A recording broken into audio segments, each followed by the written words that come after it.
ಉಪಯುಕ್ತ.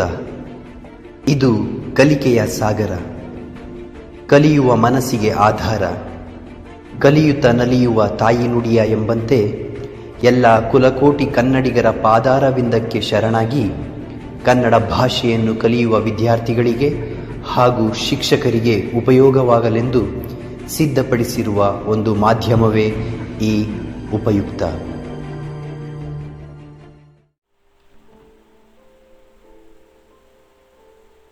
ಪದ್ಯ 8. ಕೆಮ್ಮನೆ ಮೀಸೆ ಒತ್ತೆನೆ. ಬರೆದವರು ಆದಿಕವಿ ಪಂಪ. ಆರಿಸಿದ ಭಾಗ ವಿಕ್ರಮಾರ್ಜುನ ವಿಜಯಂ.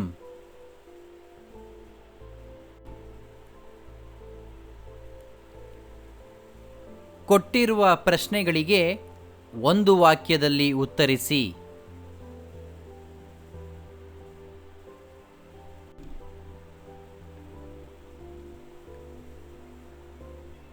ದ್ರೋಣನು ಪರಶುರಾಮರಲ್ಲಿಗೆ ಏಕೆ ಬಂದನು?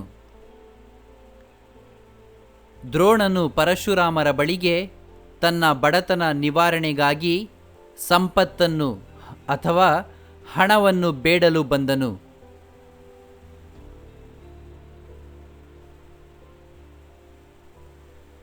ದ್ರೋಣನು ಯಾರೊಡನೆ ಪರಶುರಾಮನ ಬಳಿಗೆ ಬಂದನು? ದ್ರೋಣನು ಅಶ್ವತ್ಥಾಮನೊಡನೆ ಪರಶುರಾಮನ ಬಳಿಗೆ ಬಂದನು.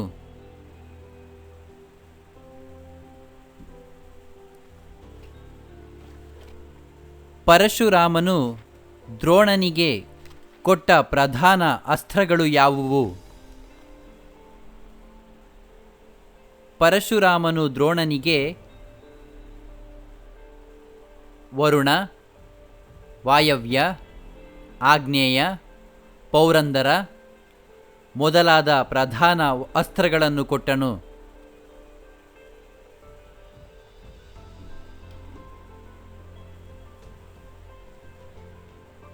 ದೃಪದನು ಪಡಿಯರನಿಗೆ ಏನೆಂದು ಹೇಳಿ ಕಳುಹಿಸಿದನು?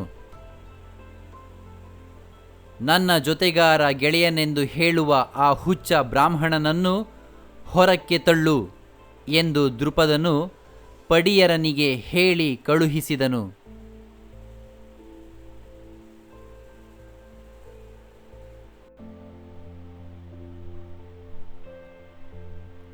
ಕೊಟ್ಟಿರುವ ಪ್ರಶ್ನೆಗಳಿಗೆ 2-3 ವಾಕ್ಯಗಳಲ್ಲಿ ಉತ್ತರಿಸಿ.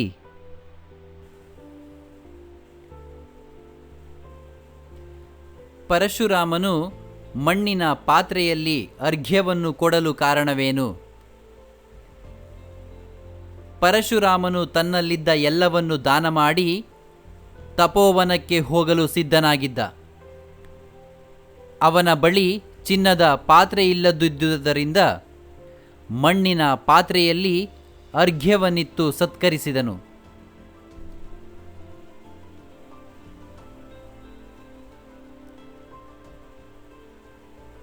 ದೃಪದನು ದ್ರೋಣರಿಗೆ ಗರ್ವದಿಂದ ಹೇಳಿದ ಮಾತುಗಳು ಯಾವುವು?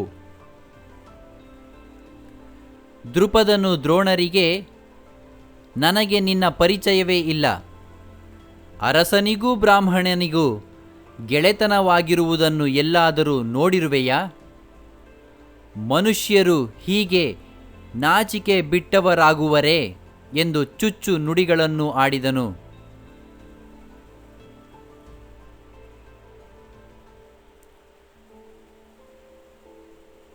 ದ್ರೋಣನು ಶಪಥ ಮಾಡುವಾಗ ಹೇಳಿದ ಮಾತುಗಳಾವುವು?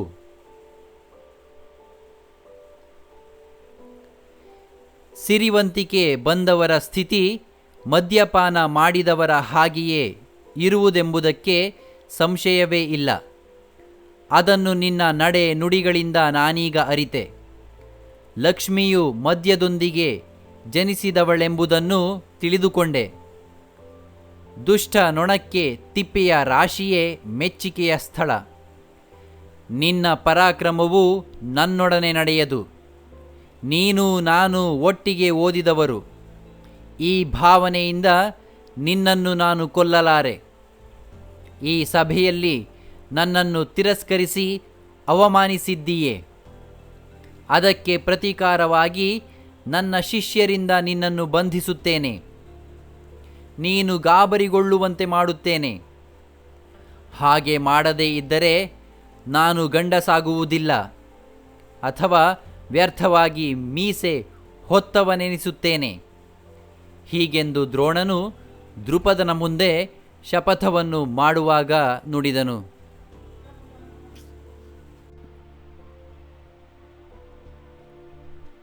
ಕೊಟ್ಟಿರುವ ಪ್ರಶ್ನೆಗಳಿಗೆ 8-10 ವಾಕ್ಯಗಳಲ್ಲಿ ಉತ್ತರಿಸಿ. ದ್ರುಪದನಿಗೂ ದ್ರೋಣನಿಗೂ ನಡೆದ ಸಂಭಾಷಣೆಯನ್ನು ಸಂಕ್ಷಿಪ್ತವಾಗಿ ಬರೆಯಿರಿ. ತನ್ನ ಒಡನಾಡಿಯೂ ಸಹಪಾಠಿಯೂ ಆದ ದ್ರುಪದನು ಈಗ ಛತ್ರಾವತಿಯಲ್ಲಿ ಅರಸನಾಗಿರುವ ವಿಚಾರ ದ್ರೋಣನಿಗೆ ತಿಳಿಯಿತು. ಅವನನ್ನು ನೋಡಲೆಂದು ಅರಮನೆಗೆ ಬಂದನು. ಬಾಗಿಲಲ್ಲಿ ನಿಂತ ಪ್ರತಿಹಾರಿಯನ್ನು ಕರೆದು, ನಿಮ್ಮ ಅರಸನಿಗೆ ನಿನ್ನ ಜೊತೆಗಾರ ಗೆಳೆಯನಾದ ದ್ರೋಣನೆಂಬ ಬ್ರಾಹ್ಮಣ ಬಂದಿದ್ದಾನೆ ಎಂದು ತಿಳಿಸು ಎಂದು ಹೇಳಿದನು. ದ್ವಾರಪಾಲಕನು ಅರಸನಿಗೆ ದ್ರೋಣನ ಮಾತುಗಳನ್ನೇ ಹೇಳಿದಾಗ ದ್ರುಪದನು, ಹಾಗೆ ಹೇಳುವ ದ್ರೋಣನೆಂಬ ಬ್ರಾಹ್ಮಣನು ಹುಚ್ಚನಿರಬೇಕು. ಅವನು ಯಾರೋ ನನಗೆ ಗೊತ್ತಿಲ್ಲ. ಅವನನ್ನು ಅತ್ತ ತಳ್ಳು ಎನ್ನುತ್ತಾನೆ. ದ್ವಾರಪಾಲಕ ಹಿಂದಿರುಗಿ ದ್ರೋಣನಿಗೆ ದ್ರುಪದನ ಮಾತುಗಳನ್ನು ಹೇಳುತ್ತಾನೆ. ದ್ರೋಣ ಅರಮನೆಯೊಳಗೆ ನುಗ್ಗುತ್ತಾನೆ. ಸಭೆಯಲ್ಲಿದ್ದ ದ್ರುಪದನನ್ನು ಕಂಡು, ನೀನು ನಾನು ಒಟ್ಟಿಗೆ ವಿದ್ಯಾಭ್ಯಾಸ ಮಾಡಿರುವುದು ಗೊತ್ತಿಲ್ಲವೇ ಎನ್ನುತ್ತಾನೆ. ಅದಕ್ಕೆ ದ್ರುಪದನು, ನಿನ್ನ ಗುರುತು ನನಗಿಲ್ಲ. ಅರಸನಿಗೂ ಬ್ರಾಹ್ಮಣನಿಗೂ ಸ್ನೇಹ ಹೇಗೆ ಸಾಧ್ಯ? ಅಂಥದ್ದನ್ನು ನೀನು ಕಂಡಿರುವೆಯಾ? ಮನುಷ್ಯರು ಹೀಗೆ ನಾಚಿಕೆಗೆಟ್ಟವರಾಗುತ್ತಾರೆಯೇ ಎನ್ನುವ ಚುಚ್ಚು ನುಡಿಗಳನ್ನು ಆಡುತ್ತಾನೆ.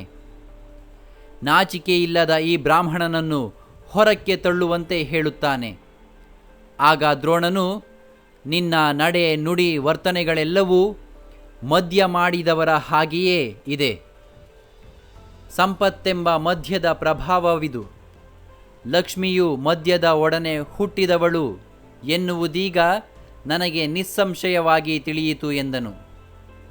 ಅಲ್ಲದೆ ನಿನ್ನೊಡನೆ ನಾನು ವಿದ್ಯಾಭ್ಯಾಸ ಮಾಡಿರುವುದರಿಂದ ನಾನೀಗ ನಿನ್ನನ್ನು ಕೊಲ್ಲಲಾರೆ.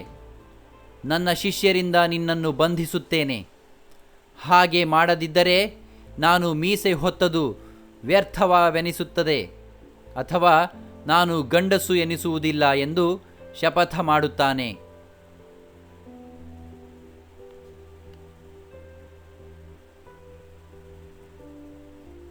ದ್ರೋಣನು ದ್ರುಪದನ ವಿರುದ್ಧ ಶಪಥ ಮಾಡಲು ಕಾರಣವಾದ ಅಂಶಗಳನ್ನು ವಿವರಿಸಿ. ವಿದ್ಯಾಭ್ಯಾಸ ಮಾಡುವಾಗ ದ್ರುಪದನು ದ್ರೋಣನ ಸಹಪಾಠಿ ಹಾಗೂ ಗೆಳೆಯನಾಗಿದ್ದನು. ದ್ರುಪದನು ತಾನು ಮುಂದೆ ರಾಜನಾಗುವುದಾಗಿಯೂ ದ್ರೋಣನಿಗೆ ಸಹಾಯ ಮಾಡುವುದಾಗಿಯೂ ಮಾತು ಕೊಟ್ಟಿದ್ದನು. ದ್ರೋಣನಿಗೆ ಬಡತನ ಕಾಡಿತು. ಊರೂರು ಅಲೆದಾಡಿದನು. ದ್ರುಪದನು ಅರಸನಾಗಿರುವ ವಿಚಾರ ತಿಳಿದು ಅವನ ಅರಮನೆಯ ಬಾಗಿಲಿಗೆ ಬಂದನು. ಬಾಗಿಲು ಕಾಯುವವನ ಮೂಲಕ ತಾನು ಬಂದಿರುವ ವಿಚಾರವನ್ನು ಅರಸನಿಗೆ ತಿಳಿಸಲು ಹೇಳಿದನು. ಆಗ ದ್ರುಪದನಿಗೆ ಅಧಿಕಾರದ ಮದ ತಲೆಗೇರಿತ್ತು. ಸಮಾನರಲ್ಲದವರನ್ನು ಕಡೆಗಾಣಿಸುವ, ಸ್ನೇಹವನ್ನು ಮರೆಯಿಸುವ ಮನಸ್ಸು ಬೆಳೆದಿತ್ತು. ತನ್ನನ್ನು ಸ್ನೇಹಿತನೆಂದು ಕರೆಯುವ ಆ ಬ್ರಾಹ್ಮಣ ಹುಚ್ಚನಿರಬೇಕು. ಅವನನ್ನು ಹೊರಕ್ಕೆ ತಳ್ಳು ಎಂದು ಹೇಳಿ ಕಳುಹಿಸುತ್ತಾನೆ. ಅದನ್ನು ಕೇಳಿದ ದ್ರೋಣ ಅರಮನೆಯೊಳಗೆ ಬಂದು ದ್ರುಪದನ ಎದುರಿಗೆ ನಿಂತು, ನೀನು ನಾನು ಒಟ್ಟಿಗೆ ವಿದ್ಯೆಯನ್ನು ಕಲಿತವರಲ್ಲವೇ ಎಂದು ಕೇಳಿದಾಗಲೂ ದ್ರುಪದ, ನಿನ್ನ ಪರಿಚಯವೇ ನನಗಿಲ್ಲ. ಬಡ ಬ್ರಾಹ್ಮಣನೊಡನೆ ಅರಸನಿಗೆ ಗೆಳೆತನವೇ? ಇಂಥದ್ದನ್ನು ನೀನು ನೋಡಿರುವೆಯಾ? ಮನುಷ್ಯರು ಇಷ್ಟು ಮಾನಗೆಟ್ಟವರಾಗಿರುತ್ತಾರೆಯೇ ಎಂದು ಚುಚ್ಚು ನುಡಿಗಳನ್ನು ಆಡುತ್ತಾನೆ. ಅವನನ್ನು ರಾಜ ಸಭಾಭವನದಿಂದ ಹೊರಕ್ಕೆ ನೂಕುವಂತೆಯೂ ಆಜ್ಞಾಪಿಸುತ್ತಾನೆ. ಈ ಮೊದಲು ತನ್ನ ಸಹಪಾಠಿಯೂ ಸ್ನೇಹಿತನೂ ಆಗಿದ್ದವನು ಈಗ ಗುರುತೇ ಇಲ್ಲವೆಂದು ಹೇಳುತ್ತಿರುವುದು, ಕೊಟ್ಟ ಮಾತನ್ನು ಮರೆತು ಅವಮಾನಿಸುತ್ತಿರುವುದು ದ್ರೋಣನಿಗೆ ದ್ರುಪದನ ಬಗೆಗೆ ಸೇಡು ಮೂಡಿಸಿತು. ಅವನ ಮದವನ್ನಿಳಿಸಿ ಬುದ್ಧಿ ಕಲಿಸಬೇಕೆಂಬ ನಿರ್ಧಾರ ತಾಳುವಂತೆ ಮಾಡಿತು. ಹೀಗಾಗಿ ಅವನು ತನ್ನ ಶಿಷ್ಯರಿಂದ ದ್ರುಪದನನ್ನು ಸೆರೆ ಹಿಡಿಸುವುದಾಗಿ ಶಪಥ ಮಾಡಿದನು.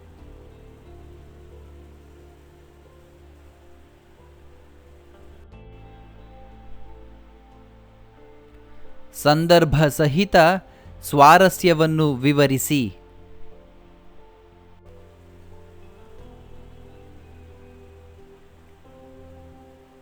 ಈಗಳ್ ಒಂದಡಕೆಯುಂ ಇಲ್ಲ ಕೈಯೊಳ್.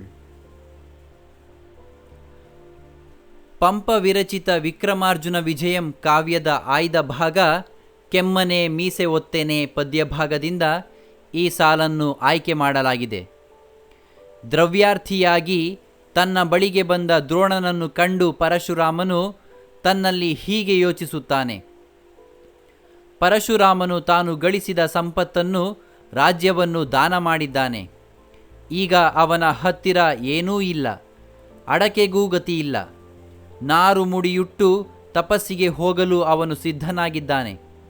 ಇಂತಹ ಸಮಯದಲ್ಲಿ ತನ್ನಲ್ಲಿ ಕೊಡಲು ಏನೂ ಇಲ್ಲದಿರುವಾಗ ಸಂಪತ್ತನ್ನು ಯಾಚಿಸಲು ಬಂದಿರುವ ಈ ಶಾಸ್ತ್ರ ಕೋವಿದನನ್ನು ಹೇಗೆ ತೃಪ್ತಿಪಡಿಸಲಿ ಎಂದು ಪರಶುರಾಮ ಚಿಂತಿಸುತ್ತಾನೆ. ಕೈಯಲ್ಲಿ ಒಂದು ಅಡಕೆಯೂ ಇಲ್ಲ ಎನ್ನುವುದು ಅವನ ಬಳಿಯಲ್ಲಿ ಏನೂ ಉಳಿದಿಲ್ಲವೆನ್ನುವ ಶೂನ್ಯ ಭಾವವನ್ನು ಸ್ಪಷ್ಟವಾಗಿ ಸೂಚಿಸುತ್ತದೆ.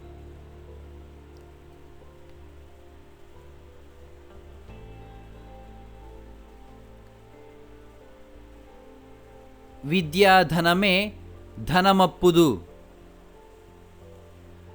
ಪಂಪ ಮಹಾಕವಿಯ ಪಂಪ ಭಾರತದ ಕೆಮ್ಮನೆ ಮೀಸೆ ಒತ್ತೆನೆ ಪದ್ಯ ಭಾಗದಿಂದ ಈ ಸಾಲನ್ನು ಆಯ್ದುಕೊಳ್ಳಲಾಗಿದೆ.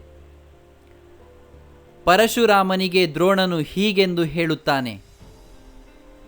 ದ್ರೋಣನು ದ್ರವ್ಯಾರ್ಥಿಯಾಗಿ ಪರಶುರಾಮನ ಬಳಿಗೆ ಬಂದಾಗ ಅವನಲ್ಲಿ ಕೊಡಲು ಒಂದು ಅಡಕೆಯೂ ಇರುವುದಿಲ್ಲ. ಎಲ್ಲವನ್ನು ದಾನ ಮಾಡಿ ಬರಿಗೈಯವನಾಗಿರುತ್ತಾನೆ. ಹಾಗಿದ್ದಾಗ ತನ್ನ ಬಳಿ ಈಗ ಒಂದು ಬಿಲ್ಲು ಹಾಗೂ ಶ್ರೇಷ್ಠ ಅಸ್ತ್ರಗಳಿವೆ. ಅವುಗಳಲ್ಲಿ ಯಾವುದು ನಿನಗೆ ಇಷ್ಟ ಎಂದಾಗ ದ್ರೋಣನು ಮೇಲಿನಂತೆ ನುಡಿಯುತ್ತಾನೆ. ವಿದ್ಯೆ ಎನ್ನುವ ಧನವೇ ಸಂಪತ್ತಾಗುತ್ತದೆ ಎಂದು ಅವನು ನಂಬಿ ಹೇಳುವ ಈ ಮಾತು ಅರ್ಥಗರ್ಭಿತವಾಗಿದೆ. ವಿದ್ಯೆ ಇದ್ದರೆ ಏನನ್ನೂ ಗಳಿಸಬಹುದು. ಕದಿಯಲಾಗದ, ನಶಿಸಲಾಗದ ಸಂಪತ್ತು ಎಂದರೆ ವಿದ್ಯೆ ಎನ್ನುವ ವಿಶಾಲ ಅರ್ಥ ಇಲ್ಲಿ ವ್ಯಕ್ತವಾಗಿದೆ.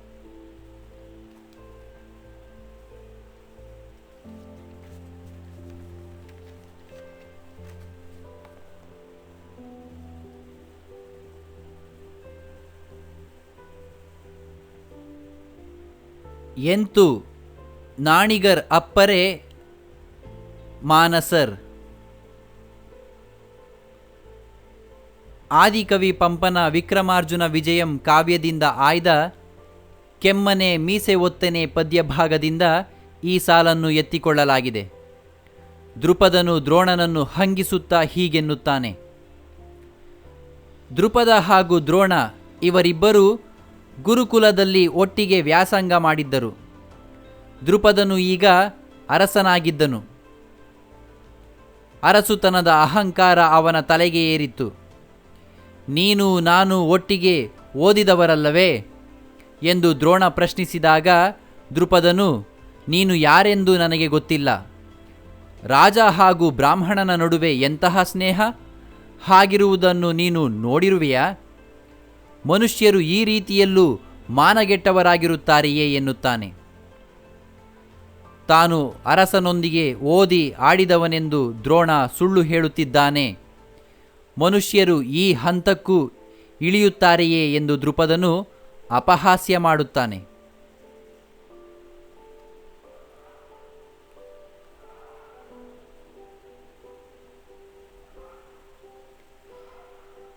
ಜಲಕ್ಕನ್ ಈಗಳ್ ಅರಿದೆಂ ಸಿರಿ ಕಳ್ಳೊಡೆ ಹುಟ್ಟಿತೆಂಬುದನ್.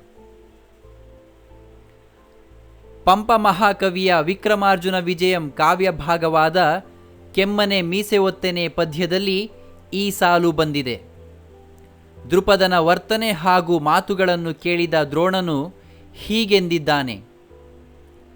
ದೃಪದನ ನಡೆ ನುಡಿಗಳು ಮದ್ಯಪಾನ ಮಾಡಿದವರ ವರ್ತನೆಯಂತೆ ಇದೆಯೆಂದು ದ್ರೋಣ ಭಾವಿಸುತ್ತಾನೆ. ಸಿರಿಯ ಮದ ಅವನ ತಲೆಗೆ ಏರಿದೆ.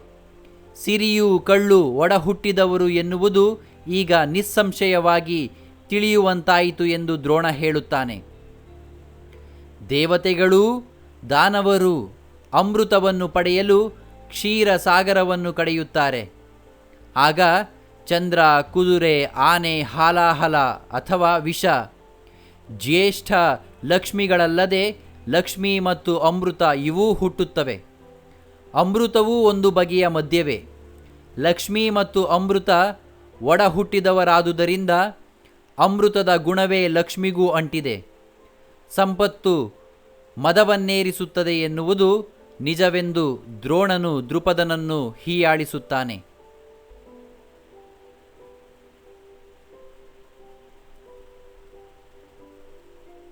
ನೊಳವಿಂಗೆ ಕುಪ್ಪೇವರಂ. ಆದಿಕವಿ ಪಂಪನ ಪಂಪಭಾರತದ ಕೆಮ್ಮನೆ ಮೀಸೆ ಒತ್ತೆನೆ ಪದ್ಯ ಭಾಗದಿಂದ ಈ ಸಾಲನ್ನು ಆಯ್ಕೆ ಮಾಡಿಕೊಳ್ಳಲಾಗಿದೆ. ದ್ರೋಣನು ದೃಪದನನ್ನು ಛೇಡಿಸುತ್ತಾ ಹೀಗೆ ನುಡಿದಿದ್ದಾನೆ. ನೊಣಗಳಿಗೆ ತಿಪ್ಪೆಯ ರಾಶಿಯೇ ತುಂಬ ಇಷ್ಟ, ಹಾಗೂ ಆಸರೆಯ ಸ್ಥಳವಾಗಿದೆ. ಅವು ತಿಪ್ಪೆಯ ಬಳಿಯೇ ಸುಳಿದಾಡುತ್ತವೆ. ನೀನೂ ನೊಣದಂಥವನೇ, ಸಜ್ಜನರ ಸಹವಾಸ ನಿನಗೆ ಇಷ್ಟವಾಗದು ಎಂದು ದೃಪದನನ್ನು ನೊಣಕ್ಕೆ ಹೋಲಿಸಿ ದ್ರೋಣನು ಹೀಯಾಳಿಸುತ್ತಾನೆ. ನೊಣಗಳು ಕೊಳೆಯನ್ನು, ಕೊಳೆತುದನ್ನು ಹುಡುಕಿಕೊಂಡು ಹೋಗುತ್ತವೆ. ದೃಪದನ ಮನಸ್ಸು ನೊಣದಂತೆಯೇ ಆಗಿದೆ. ಒಳ್ಳೆಯದನ್ನು ಅದು ಗಮನಿಸುತ್ತಿಲ್ಲ ಎನ್ನುವ ಆಶಯವಿಲ್ಲಿ ಅಡಗಿದೆ.